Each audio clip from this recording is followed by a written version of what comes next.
ఆగ చూడురి జాతర, మన ఆడోళ్ళ జాతర. ఓష్ని కొట్టుకుంటారు కదా, ఆగో జుట్లు గుంజుకుంటారు. ఓ అక్కలు జర సైసూరి ఊహు ఆగుతలేరు. ఈ కొట్లాట ఏందంటే రేవంత్ సార్ వారి పుణ్యమట.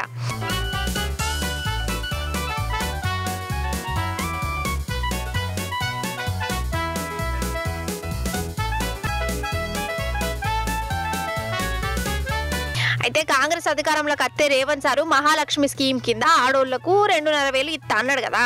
మరి 2 ఏళ్ళ సారు గద్దె మీద ఎక్కి ఇగిత్తడు అగిత్తడని ఎదురు చూసుకుంటున్నారు అందరూ.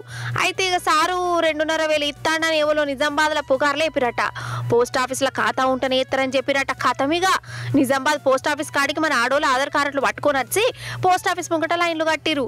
ఇక లైన్లు అన్నప్పుడు ఒకరు ముంగట ఒకరు నడుమిట్ల ఖర్చులు ఉంటుంది కదా, గదే కథ అయింది. ఇంకేందిగా పోస్ట్ ఆఫీసుల్లో ఫైటింగ్లు బాక్సింగ్లు కరాటేలు కూడా నడిచినాయాగో.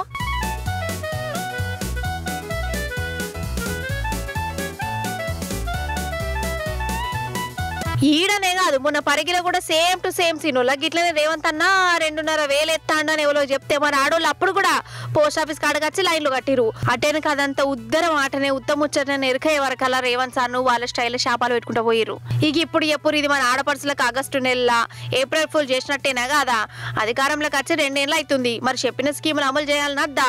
చెప్పినే కాదు కదా, ఉన్న స్కీములు పోతాం పెట్టిరు. ఏమనంటే పైసలు లేవు, జేబులు ఖాళీగా ఉన్నాయి, అప్పు ఉడతలేదు, మనల్ని చెప్పులు ఎత్తుకోబెట్టోళ్ళక చూస్తురని షోకాలు తీస్తుడు. మరి ముందుగా గిట్లుంటదని గద్దెక్కక ముందు నోటికి ఏదత్తది ఎప్పుడు ఎందుకు, ఆటెనక నాలుక మరేసుడు ఎందుకు, గిట్ల మనోళ్ళకి ఆశ పుట్టించి గోస పుచ్చుకున్నాడు ఎందుకు, గిట్లనే గారం అవుతురు.